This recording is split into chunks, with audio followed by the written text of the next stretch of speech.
begins with the Fiat. Now, having put the plate 96 CJL on this car, I decided I then wanted to put that on the Jaguar, because I only have plates that are too new to put on the Jag, because it's a 10-year-old car.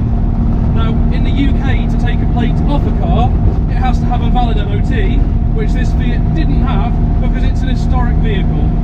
So, while I had looked after it, I hadn't had it formally MOT'd, and then upon having it MOT'd, of course, it failed. So, it all stems down to the fact that one brake drum was badly rebuilt. In fact, I think it got 3 failures that all came down to one brake drum.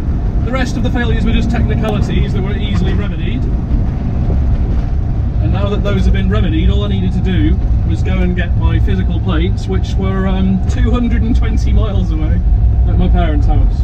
So nothing's ever easy, is it? And I didn't want to have more metal plates made because they're very expensive to have the metal ones re-stamped and re-lacquered. But now I've got those plates swapped over and the Fiat's driving like a dream.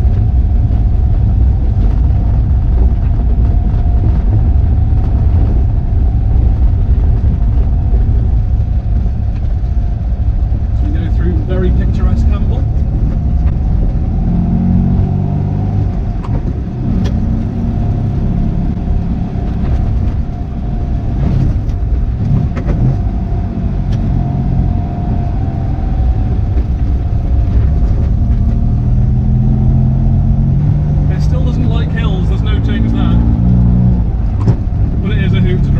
Ever since I fitted the electronic distributor, the 123 distributor, this car has been absolutely faultless. But yes, end of the Fiat saga, the plates are now on the Jaguar Xkr-s.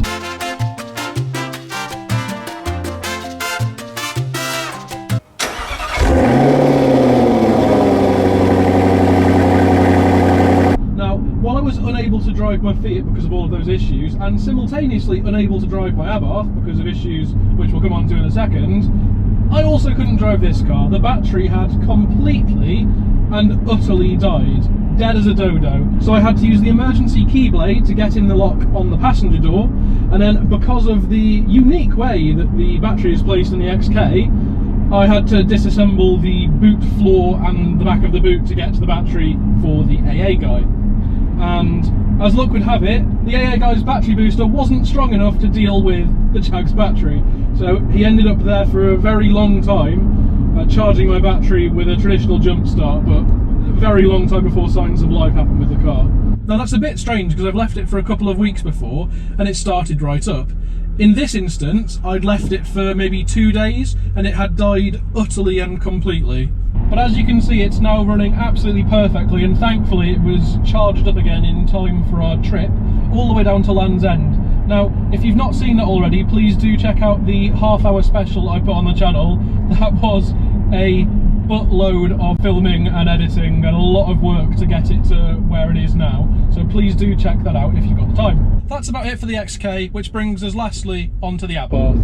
Now, I started this car one morning and it sounded absolutely diabolical to my ear. It was running on, well, less than 3 full cylinders.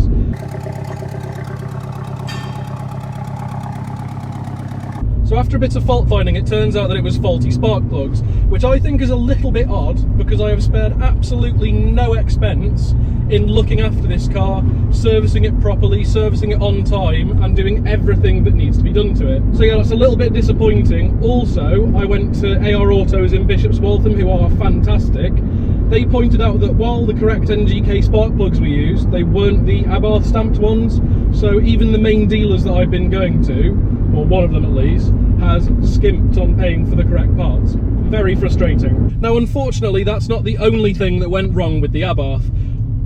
Really bad luck, I drove over a screw, and even worse luck, it went right through the sidewall of the tyre. So it's not one that you can repair with a plug. I ended up replacing all 4 tyres as we're coming into winter, and it was about time as well. And as you'll see, we've also got the carbon fibre hardtop back on the car. Now, other than those issues, which really you could blame on environmental factors, i.e. a bad dealer not servicing it properly and just really bad luck driving over a screw, the more cars I get behind the wheel of, the more I'm convinced that the Abarth 124 Spider is one of the greatest cars for dailying in the UK. If you're an enthusiast, it's really fun to drive. It's quick enough, it won't set your hair on fire, but it is quick enough. It sounds great, it looks fairly good, the proportions are right. To service, it's cheap. On fuel, it's got really good economy. You're likely to get, 50 miles to the gallon if you're slightly careful, which at the moment I know people are really bothered about. Insurance is cheap because it's not got a huge engine. The list of plus points is huge. And okay, if you want to start a grand piano removal company, yeah, buy a different car. It's never going to be that car. But for what most people do every day, I would say this car is practical enough. It can turn its hand to most things. But to sum things up with the 124 Spider, loving it, and I have no plans to sell this car ever. I'm sure in most petrol heads' dream garage, you want a rear-wheel drive, manual, lightweight roadster. That's a slot in, say, your dream 10-car garage. And at the moment, there isn't a car in the market that I'd really prefer above this one, other than some Exotica that's going to cost, 20 times as much as this does.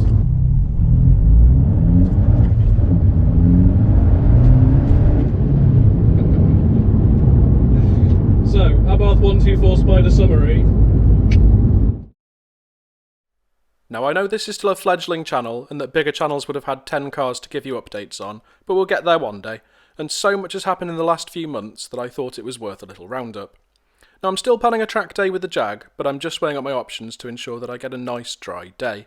Again, please do check out that Jag road trip video because I put a ton of work into that. Please subscribe and let me know what you'd like to see next on the channel. As always, thank you very much for watching. Ciao!